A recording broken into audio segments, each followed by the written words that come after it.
বুঝলেন ভাই, দেন না ভাই।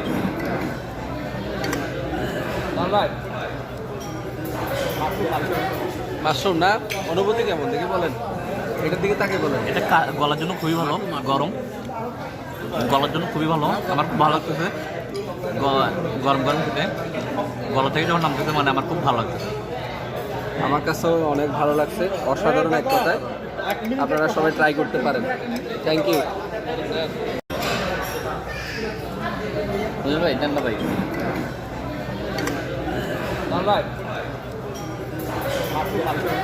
মাশরুম না, অনুভূতি কেমন দেখি বলেন, এটার দিকে তাকে বলেন। এটা গলার জন্য খুবই ভালো, গরম গলার জন্য খুবই ভালো, আমার খুব ভালো লাগতেছে। গরম গরম খেতে গলা থেকে যখন নামতেছে মানে আমার খুব ভালো লাগতেছে। আমার কাছেও অনেক ভালো লাগছে, অসাধারণ এক কথায়। আপনারা সবাই ট্রাই করতে পারেন। Thank you.